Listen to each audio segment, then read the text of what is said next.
নমস্কাৰ, আজি শুক্ৰবাৰ, সকলোৰে মৰমৰ দৰকাৰ।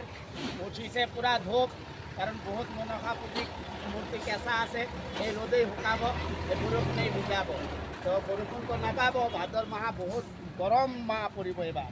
ভাদৰ মাহটো হৰিৰ নামঘৰে হোৱা যায়, একাত্ম হিন্দুত্ব কৰা যায়।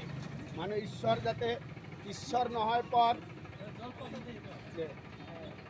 তো মই চানা লৈছোঁ, ফুচকাবিলাক ডুপ্লিকেট। এইবিলাক ফুচকা খালে কিন্তু পেটৰ ক্ষতি কৰে। এই ফুচকা কিন্তু নোখোৱাব দেই। মই সঁচা কথাৰ মানুহ। ফুচকা বনাই বেচিবা, এই জিভা ছাল যাবগৈ, বেচা বাৰু। কিন্তু এইটো কিন্তু ফুচকা হোৱা নাই। বিহাৰীৰ পৰা শিকিব লাগে জানা। বিহাৰে আমাক বহুত বস্তু দি গৈছে, বিহাৰে একো ল'ব পৰা নাই। কাৰণ এতিয়াও এক বিহাৰী সব কা ভাৰী, হিন্দীতে বলে। সস্তা নহয়, সস্তাৰ কথা নহয়, টকা নহয় তেজপাত। টকা হৈছে আহতৰ জাত।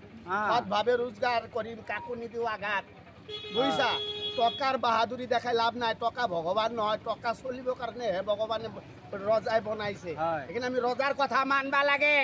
ৰজাৰ বাণী নকৰে দেশৰ হানি, নাখাবা কানি।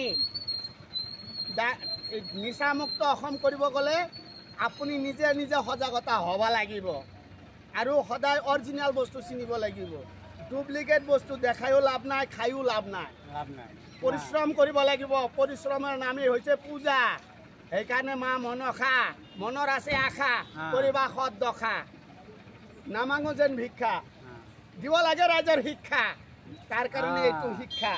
স্কুলত যদি পঢ়া শুনা কম জানিছোঁ নহয়, আগৰ দিনত শিক্ষাত টিকিনিত ৰছী বান্ধি পোৱালীবিলাকক শিক্ষা দিছে। আজিকালি পোৱালীবিলাকক মা দেউতাই খালি মাৰপিট কৰে, খালি থাপ্পৰ দিয়ে। আজিকালি মাবিলাকে ল'ৰাবিলাকক চিনি নাপায়। বৰ বেয়া লাগে হয়। মই যাওঁ। বাই বাই দিদি, বাই বাই। Bye bye.